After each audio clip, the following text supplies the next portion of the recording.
Hi there, and welcome to Straight Talk for Real Life, produced by Hewlett-Packard Enterprise, episode number 7. You toss, you turn, you lie there, and no matter what you do, you can't go to sleep. If that sounds familiar, stay awake for this one. This episode is for you.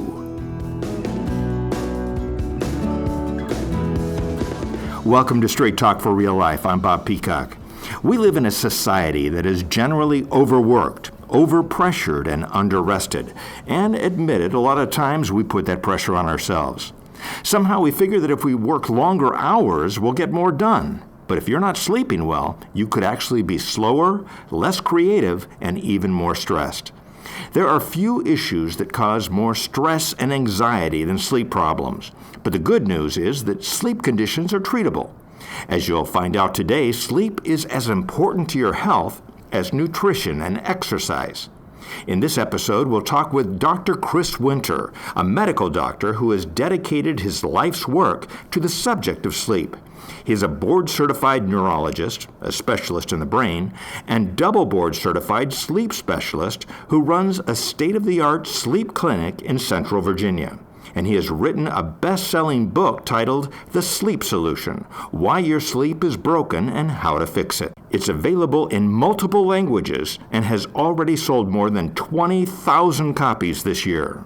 Welcome, Chris. Oh, thank you for having me, Bob. I appreciate it. Well, congratulations on the success of the book. Why our fascination with sleep, and why do so many people have a problem getting a good night's sleep? I think we're fascinated by it because it's something we all do. I mean, I always say as a neurologist, if that's how I introduce myself at a party, unfortunately somebody will have a relative with Alzheimer's disease or know somebody who may have had a stroke or struggles with chronic migraines. But if I call myself a sleep doctor at a party, everybody has a question or a story or a thought or a belief. So it's something that really, touches everyone. It's a part of what we do every day. And it really kind of rides this line between science and mythology and the stuff that your grandma told you, It's a fun topic. It's relatable. And as you said in your introduction, it's important. It really does create this foundation for our health that maybe in decades past we saw as being something you really couldn't control. It was sort of like eye color, a trait. But now we really feel like, we can control our nutrition, we can control our exercise, and to some extent we can take control of our sleep. You've said that there's kind of a fundamental lack of understanding about sleep. The internet and the mattress companies try to tell us that we can control our sleep if we just buy the right mattress or set the right temperature in our bedrooms, things like that. And as a sleep doctor, I'm sure that people have come to you complaining that they never sleep at all. But you've said that just can't be true, isn't that right? Yes. So if you're listening to this and feel like you can't sleep, that is a phrase, quote, can't sleep, end quote, that I always have had issues with. And I feel like we use it in a way that's not meaningful. So humans have to sleep. It's not something that's even debatable. We have to eat. We got to drink some fluids from time to time. We have to sleep. Now, that's not to say that an individual may or may not sleep well or sleep enough, but the idea that, patients tell me this on a daily basis, well, I take these 3 drugs to sleep, and if I don't take them, I won't sleep. That's simply not a true statement. So I think it's very important. And one of the reasons why I wrote a book was I felt like we all need to sort of have certain fundamental understandings about sleep. And there's no place you can really go to learn about sleep. You kind of learn from talking to others or what your parents tell you. And unfortunately, a lot of people are growing up in households where it's get some sleep or you'll get sick. Or if you don't go to sleep now, you're not going to get an A on your vocabulary test. And so there's a lot of weird things we sort of grow up believing and feeling when it comes to sleep that a lot of times simply understanding how sleep works can be therapeutic in its own right. So I think it's fun to have opportunities like this to talk about sleep and really flesh out what people are feeling and thinking and try to set the record straight. And help them find information and avenues for treatment when that's necessary. You also said that insomnia is not an inability to sleep, but rather it reflects a person's dissatisfaction with the quality of their sleep and usually is accompanied by some anxiety about that perceived lack of sleep. Is that right? It is. Insomnia is a very poorly understood and communicated entity. And you're exactly right. So if you ask 100 people, stand in the lobby of the building you work in, and the first 100 people who walk in ask them, what's insomnia? They're going to tell you, oh, it's when a person can't sleep. And that's not a true definition of insomnia. Insomnia is really a two-part definition. It's an individual who's not sleeping when or kind of in the way they want to. So maybe a person goes to bed at night and it takes them an hour or 2 hours to fall asleep. So that's part one. Part two is you have to have a sort of negative emotional response to part A, meaning if I'm at that dinner party we were talking about, I talk to somebody, like, what do you do? Well, I'm a sleep doctor. Oh, it's interesting. And I say, well, tell me about your sleep. What time do you go to bed? I go to bed around 10. How long does it take you to fall asleep? It takes me 2 hours. My first question is always, how do you feel about that? If the patient or the person at the party says, oh, I don't care. I kind of like lying in there in bed awake, and it's nice to be in a climate-controlled room, some food in the cupboard, my person that I love sleeping next to me, and I like to think about work the next day, situations, the previous day I could have handled better. Like, I kind of like having that period of an hour or two to reflect before I fall asleep. And that person, even though it's taken them 2 hours to fall asleep, really doesn't have insomnia. Contrast that to the person says, I get in bed at night, it takes me, 10, 15, maybe even 20 minutes to fall asleep, and it drives me crazy. I cannot shut my mind off. That person's got insomnia because they're not satisfied by the time it takes them to fall asleep, and they're upset about it. So, we try to say in the book, insomnia is not an inability to sleep. Every one of us will fall asleep. It's going to happen. So we just have to have sort of faith in that and understand that let's elevate our dialogue about what's wrong with our sleep. When somebody says, I can't sleep, I'm not saying you don't have a problem. I'm just saying, look, the problem is not that you can't sleep. It's maybe you wake up in the night and have trouble going back to sleep right away, or you struggle to fall asleep initially, or you wake up 30 times, but they're all brief during the night, or you sleep great but still feel tired the next day. So let's talk more specifically about what's brought you here, because when you talk about the inability to sleep, you end up like Michael Jackson, getting a bunch of pills that are meant to sedate, not to help you sleep. They're meant to sedate you, which is a completely different thing than sleep, and generally don't have very positive outcomes from it. In your experience, what is the number one cause of sleep deprivation? Okay, so this is important. Now we have radically switched gears in this conversation and gone from insomnia, which, like we've already established, is not sleep deprivation. In fact, when you talk to insomnia patients, even the ones who tell me, who come to my clinic, I haven't slept at all in the last 9 months, you would think, wow, a person who hasn't slept in 9 months, they must be really sleepy. And they will often follow that conversation point up with, you know what? And when I lay down to take a nap during the day, I can't fall asleep. So that's not the way a sleep-deprived person operates. If you think about a food-deprived person, I'm picturing a significantly food-deprived person as maybe inside of a dumpster looking for something to eat. Like they are driven to eat things that have been thrown out because their drive to eat is so high, they don't care anymore.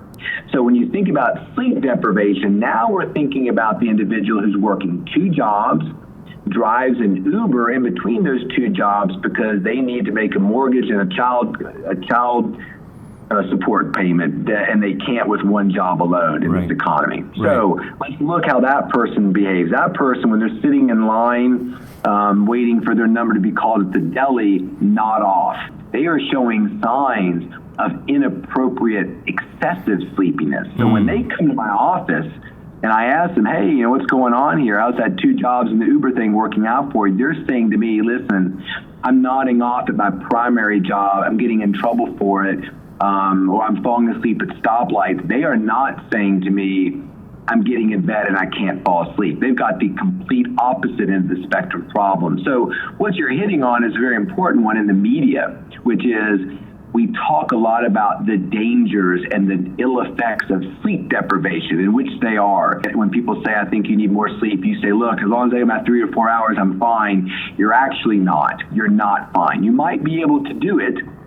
We certainly did it when we were in medical school and residency, but it was not a healthy or good situation to be in. So when people talk about sleep deprivation leading to increased risks of cancer, heart disease, automobile accidents, mood disturbance, immune system dysfunction, dementia, that's the individual that we're talking about. The unfortunate thing about the media today is we use sleep deprivation and insomnia interchangeably. Yes, so, right. if you're an insomnia patient who goes to bed at 10 o'clock, takes them 2 hours to fall asleep, not very sleepy during the day, and you hear the research about sleep deprivation leading to dementia, that is not a great way to go to bed at night thinking, if I don't fall asleep in the next 20 minutes, I am increasing my risk of having dementia. So if you're getting in bed every night, it's taking you 2 hours to fall asleep, I would say, number one, doesn't sound like you're particularly sleepy. Number two, that probably means you're not terribly sleep deprived, because if you're worried, fall asleep immediately. So number three, don't worry about it. You are not in that group of people that have been written about that, are at these increased risks for having all these terrible things. You are not among that group that they are talking about. However, you are working 2 jobs and driving an Uber, then we need to figure out ways to improve your ability to get the sleep that your body needs, even if you have the capacity to deal with that. Right, right. So does sleep deprivation affect people differently who have behavioral health issues such as like depression? Absolutely. I mean, I think that if you had analyzed all of the residents in the hospital working back in, when I was in residency, and at that time, being on call every other day was not outlawed like it is now. So we were what we would call Q2 call. We would go in at 5 o'clock in the morning, leave the next day at 5 p.m., go home, be an irritant to your wife, not spend enough time with your child, and then start the process off again the next day at 5 a.m. So if a clinician had come in when we were all working, I bet most of us would have been diagnosed with some sort of mood disturbance. I wasn't happy. My body felt terrible. I wasn't connecting with others. I was just kind of surviving. And a lot of people were in that situation. I think some people have the capacity to deal with it better than others, but I think over the long haul, the way it wears on an individual's psychological health is really unmistakable. And it's interesting because it's known that some people have genetic makeups that allow them to deal better with insufficient sleep than others. Doesn't mean they're healthy.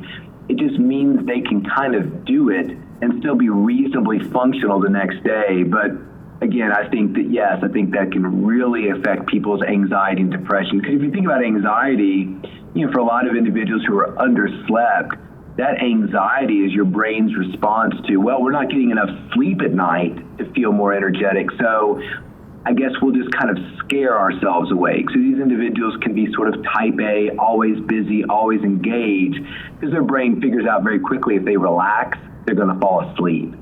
So it's a very negative space for your brain to be in. So you've talked about some of the consequences of sleep deprivation. Why is sleep so important? What are some of the benefits of a good night's sleep? Well, the biggest consequence of sleep deprivation is a increased drive to sleep. We have a bunch of unofficial little secret sayings in our clinic. The first one, rule number one in our clinic, is sleep always wins.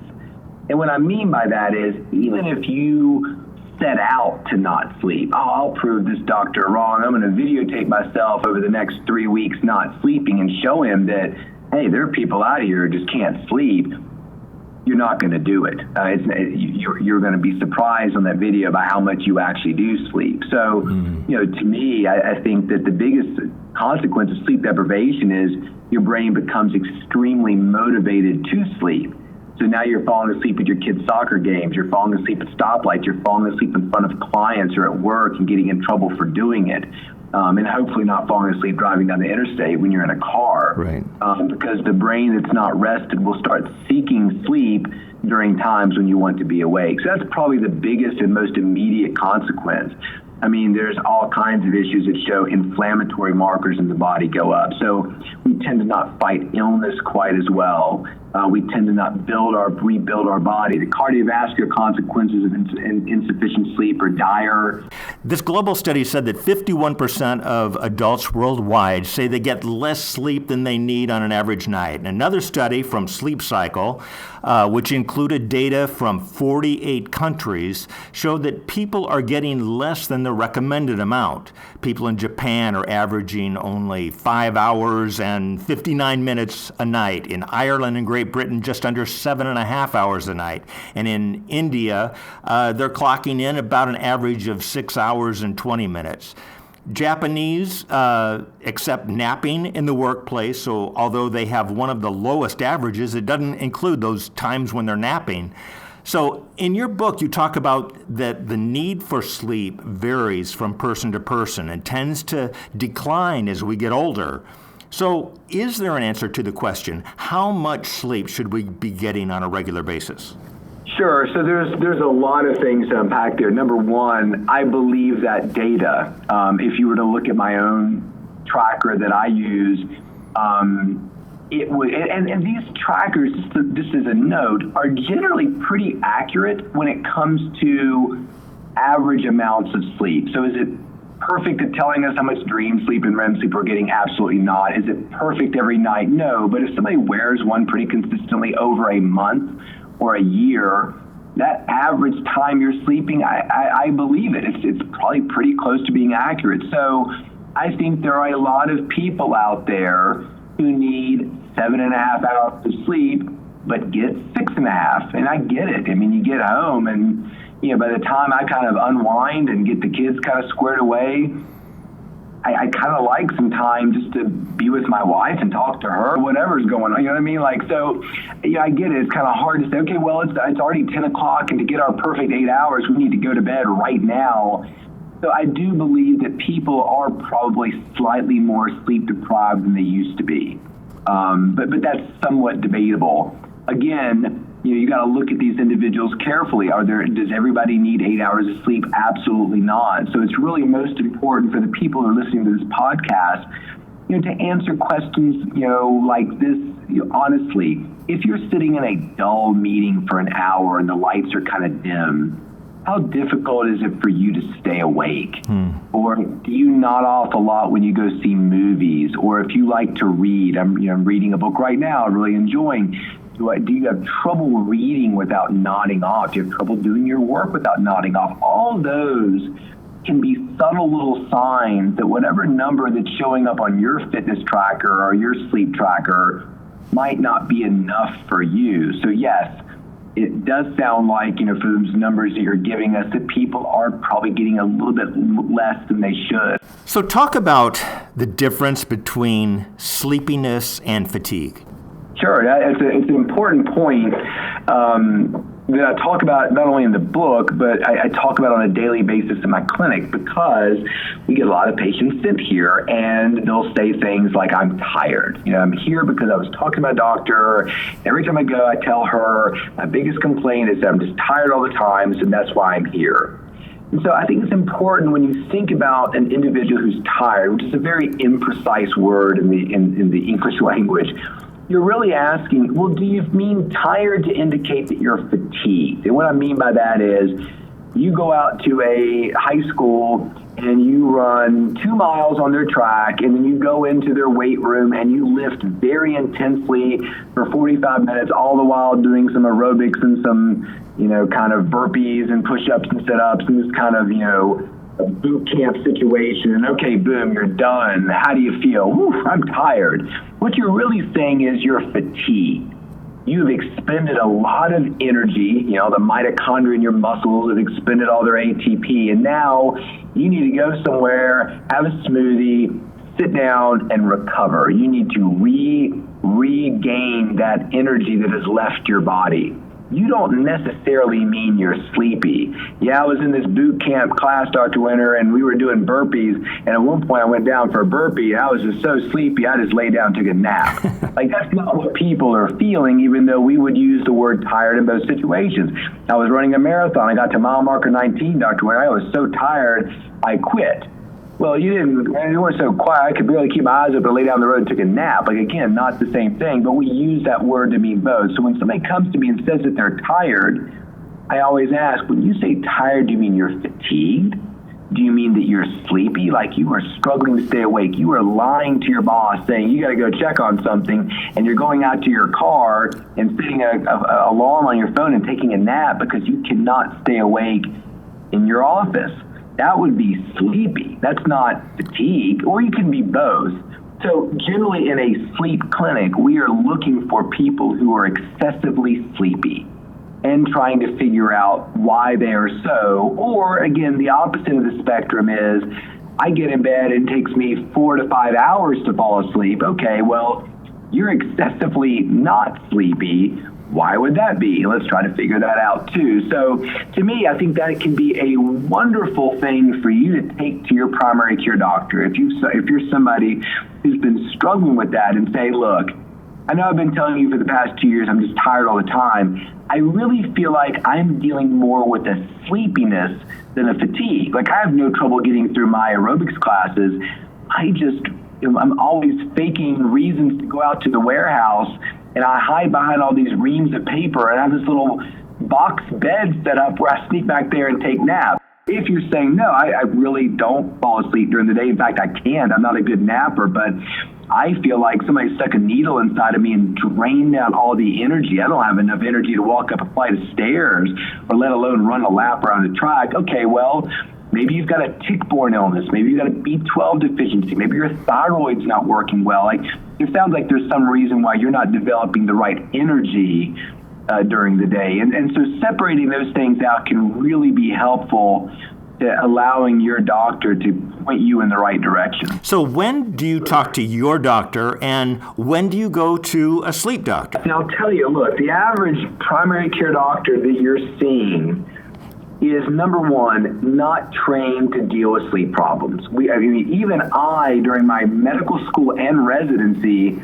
only got an hour-long lecture about sleep in medical school. Wow. And when you look at patients and the reasons why they seek medical help, of the top 7 complaints, one is, I can't sleep. Mm-hmm. The other is, I'm too sleepy or tired during the day. So the top 7 reasons why you're going to go see a doctor, 2 of the 7 aren't really covered in medical school, which is why you talk to your doctor and they give you Ambien, or they give you melatonin, or they tell you, make your bedroom 65 degrees. Making your bedroom 65 degrees is fine, but that's often not going to be a great solution for somebody who's really been struggling for a long time. So if you feel like your sleep problems are not going anywhere, then you can talk to your doctor. If you feel like, I struggle to stay asleep, I've tried a bunch of different pills my primary care doctor has given me, I'm not that comfortable taking them, I feel like more is going on than what he or she is really capable of fixing, then you should absolutely either contact a sleep doctor yourself or tell your primary care doctor, look, I appreciate your help and you trying to work on this, but I'd really like a referral to see a sleep specialist, and we'd be happy to help. And I know that you work with a lot of elite athletes, and these are people who spend so much time examining every aspect of their life that can affect their performance. So they look at their exercise, they look at their clothes and equipment, they look at their diet, and more they're looking at those 7 or 8 hours of sleep that they're getting, and they're working with you to try to maximize the quality of their sleep. Is there a general thing that you tell them? No. Meaning if somebody said, look, hey, I'm Keith, I'm an outfielder for this baseball team, what should I do? It's probably a little bit more involved in that, in the sense that, well, let me find out more about you. Like, what are your beliefs about sleep? When do you sleep? What do you take? Do you have problems with it? Do you feel tired during the day? So, in general, probably the thing that I would say would be control what you can control. If you're an elite athlete or you work for Hewlett Packard Enterprise, I think it's very important that when you allot that 8 hours or 7.5 hours or 9 hours for your sleep, that it's sacred and protected. And I'll tell you, one of the things that I see with elite athletes, the truly elite athletes, the superstar that if I named the team, you would say, oh, I know, that's the team that such and such plays for. I'll bet that that person that you just named, man or woman, is a really elite sleeper. You don't often see the elite athlete rise to the top of their sport and be kind of a messy sleeper, meaning that when it's 10 o'clock and that's the time they've decided they need to go to bed, there's no TV show, Netflix series, social media thing on their phone, video game, home crisis is going to keep that athlete from going to bed at that time. They're disciplined about what they put in their body. They're disciplined about the way they take care of it, their routines, and they are disciplined about their sleep. So, once you've decided, okay, my schedule is, 10 to 7, that's my 9 hours, they go to bed at 10. Now, once you've decided to go to bed at 10, your control of the situation is you're no longer in control of it. So you're either going to fall asleep or you are not. And frankly, I don't really care one way or the other at that point because that's sort of outside of your control. So if you say to me, well, most times I go to bed at 10 and go right to sleep, but occasionally it might take me an hour, that's okay. And one of the least favorite advice pieces I see about sleep is if you get in bed and it's taking you more than 15 minutes or 20 minutes to fall asleep, you should get out and go do something until you're ready to sleep. That's fine if you're upset about being in bed awake. But I think the real key to having good sleep and avoiding these kinds of pitfalls is I want my patients, I want my athletes, I want my clients at least comfortable being in bed awake, if not excited about it. I mean, so when I tell people I'm 46 years old, I will never have insomnia, I'm not saying I'm 46 years old and I will never have sleepless nights. So I have those fairly obvious. My kid backs the car into a wall and they got a bunch of damage there, or he's not gotten into the college he wants to, or whatever. Like, something in my personal life. It didn't go really well. I had a really bad argument with this person and now I'm dwelling on it at night. That's normal. But I'm never in bed dwelling on that argument, terrified of not being able to sleep. Like, I just kind of accept it. I like being in bed. I can think about a way to apologize to that person because I kind of mishandled the situation. Like, so once a person embraces, hey, tonight, you might go to bed and you might not fall asleep right away, and they're truly in their heart saying, well, that's okay, then you'll never have the kinds of sleep problems that a lot of people who come here with. So for a lot of people, and you see this even with parents who have kids, their sleep time is much bigger than their sleep need. So if you're somebody who says to me, and this is what we would say if you came to the clinic, hey, I'm Chris, what can I do for you? Well, Chris, it takes me 2 hours to fall asleep every night. Okay, what time do you go to bed? 9 o'clock. Why have you selected 9 o'clock as your bedtime? And it's amazing how people look at you like, well, I don't know. It's when I've always gone to bed, or that's when my wife or my husband goes to bed, or my partner goes to bed. Okay, well, that's good for them. I'm glad they're living their life. Why have you decided, well, I'm going to be a good partner, so we go to bed together? Well, that's fine. But it certainly sounds to me like you're not particularly sleepy at 9 o'clock because it's taking you an average of 2 hours to fall asleep. What would you do if you decided your lunchtime was noon, and every time you went to the restaurant, you never really felt hungry until 2 o'clock, at which point you asked the waitress to come over, hey, I'm ready to order. I've been sitting in this booth for 2 hours. I'm ready to order now. I'm sure that waitress would tell you at some point, hey, maybe you should just come to my restaurant around 2 o'clock every day, because that seems like when you're ready to eat. Like, you could go get some shopping done, some more work done at the office. Like, why are you beating yourself up over this? And the person would say, well, I don't know. Noon is my lunchtime. Well, again, how have you determined that? So for a lot of people, simply selecting their schedule can be a tremendous improvement on their sleep, and understanding that while 8 or 7.5 might be an average, it may not necessarily be great for you. So I saw a patient today who was wearing a Fitbit.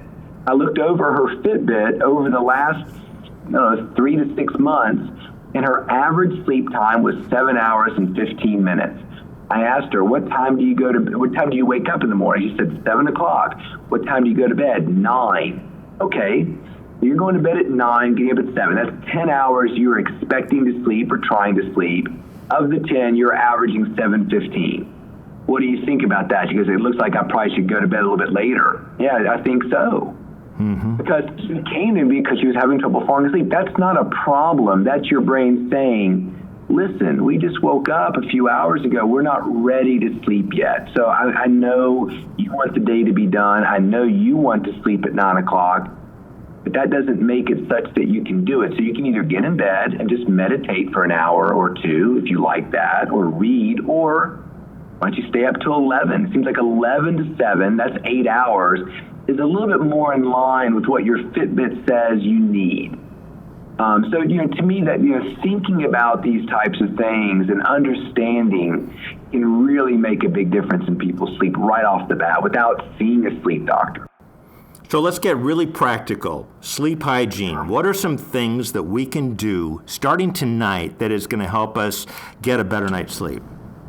Yeah, and so sleep hygiene is written about a lot. I always feel like I don't have as much to add there. So I always tell people, just think about your bedroom in terms of your senses. Is it cool? Is it dark? Is it, quiet? Does it smell good? Does it feel good? And, if all of those things are already kind of optimized. I've got a expensive mattress and these wonderful sheets that feel really good. I've got a little device that cools my bed, and my bedroom is perfectly dark, and my phone's plugged up in the kitchen where it should be. And my partner doesn't snore. I'm not sleeping with a dog that's got its own sleep apnea and sleep issue problems.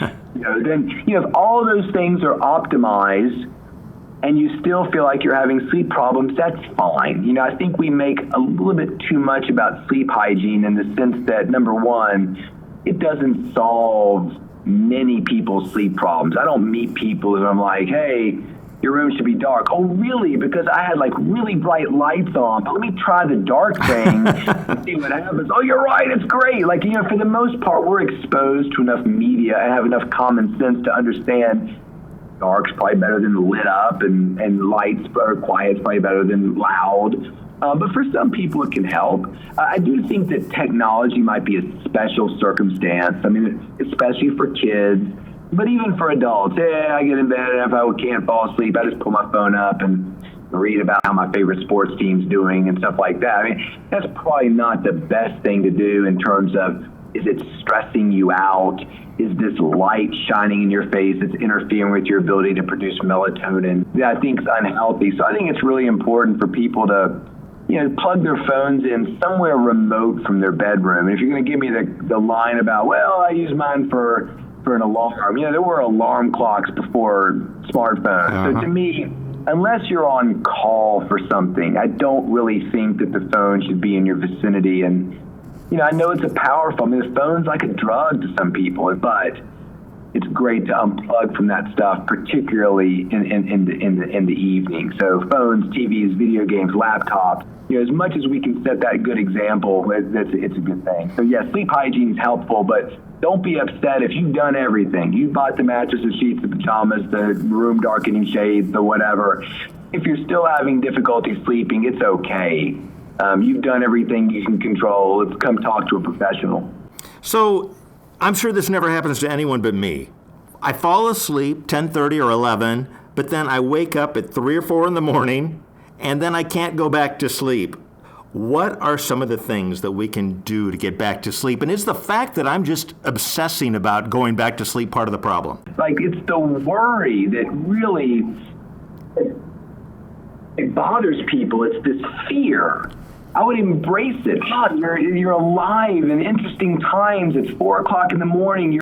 Life couldn't be better for you. So let's stop measuring quality of sleep by unconsciousness. Yeah. Oh, if you wake up at 3 and you go right back to sleep, it's good sleep. But if you're up for an hour, it's terrible. Because they've done really interesting research that shows that how you feel about the night influences the way you are the next day more than your actual sleep quality, which is so interesting to me. So if you wake up at 3 and you were truly up for 2 hours, now it's 5 o'clock and you're still awake and you kind of fall back to sleep and get up at 6, that the individual says, oh, great.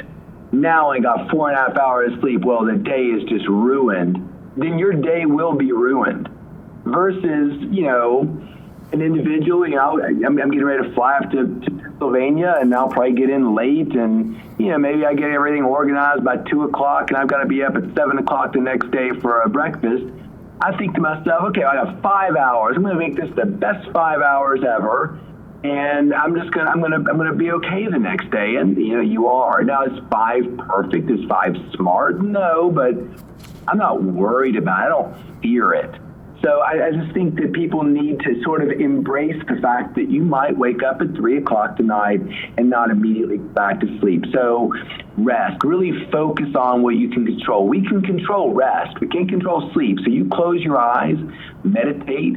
You could use some of those little devices you put on your forehead that allow you to focus yourself and get your mental energy lower if you're one of those people who can't turn your brain down or whatever. Or you just visualize the book you've always dreamed of writing, or the beach house that you'll never buy, but you can kind of create it and lay it out in your mind. So let's talk real quick about some of the new technologies, some of these brain sensing technologies, Muse headbands, sleep trackers. What are your thoughts on those kind of things? I think they're great. I think that what you want to do before you buy one of these things is really understand what your problem is and what these devices can and cannot do.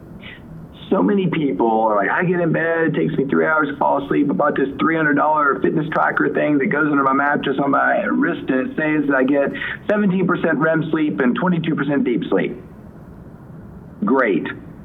I still can't sleep, but I'm $300 poor, and I know that I'm getting 17% deep sleep. I have no idea what that even means. And I see that a lot. It's sort of like information without a question.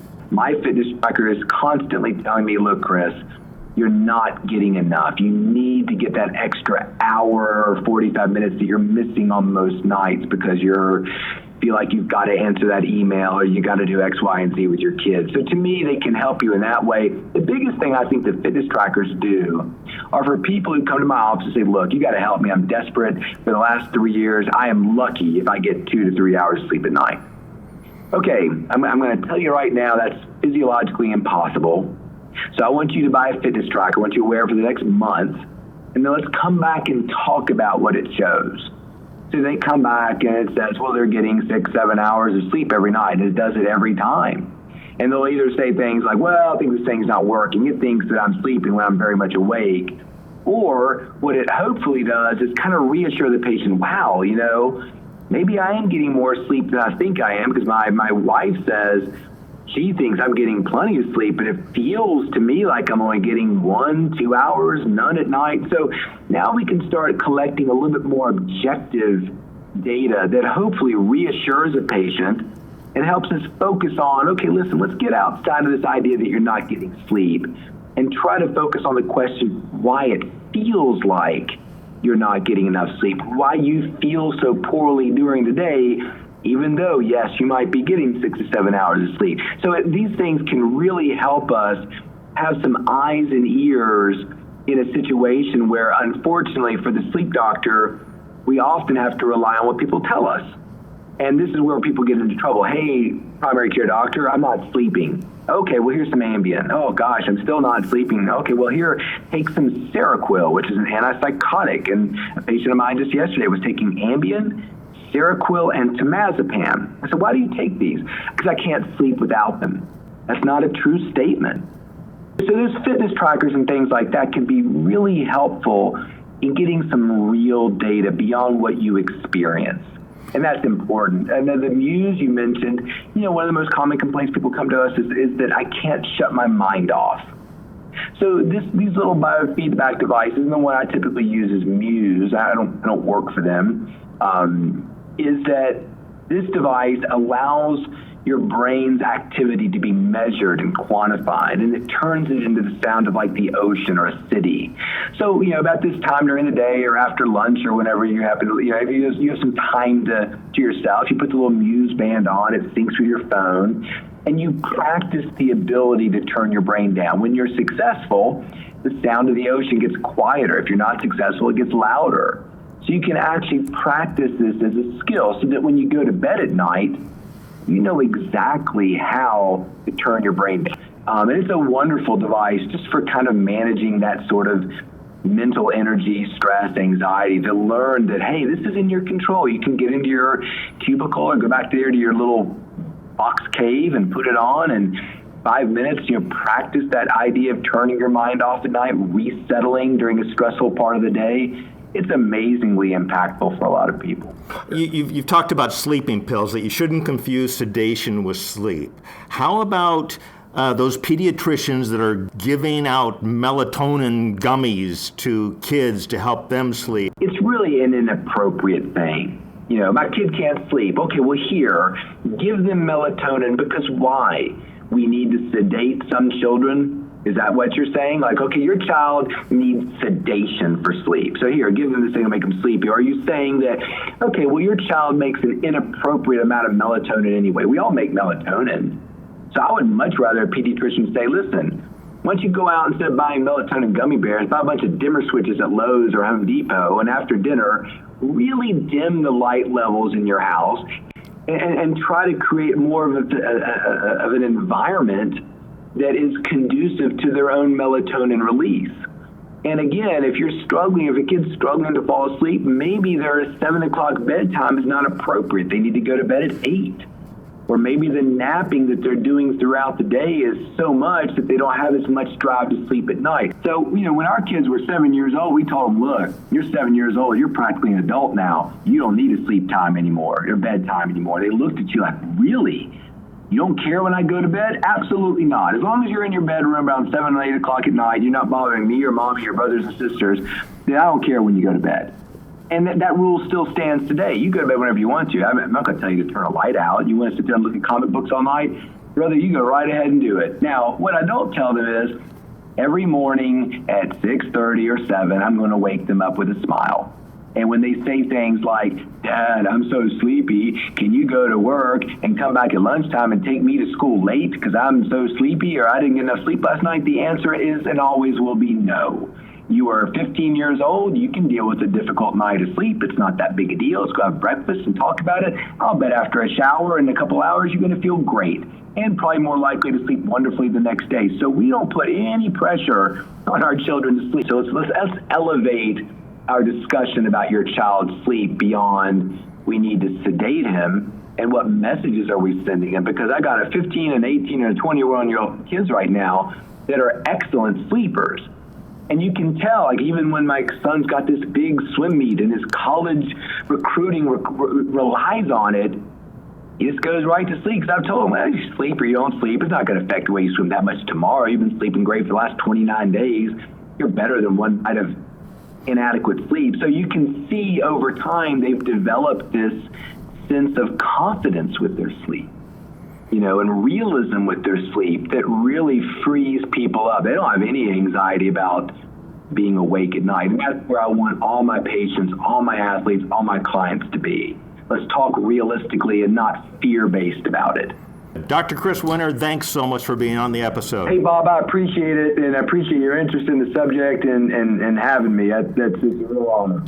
If you are having problems sleeping because of deeper issues at home or at work, it might help to talk with someone in the Employee Assistance Program. They have great experience with a number of issues, and if needed, they can point you in the right direction so you can get the help you need. U.S. employees will find links and contact information on HPE Wellness, and employees outside the U.S. can find it on the Global Wellness page. That's all for this edition. Our thanks once again to Dr. Chris Winter, author of The Sleep Solution, Why Your Sleep is Broken and How to Fix It. And thank you for listening in. Please subscribe to the Straight Talk for Real Life podcast so that you never miss an episode. Let's talk again soon.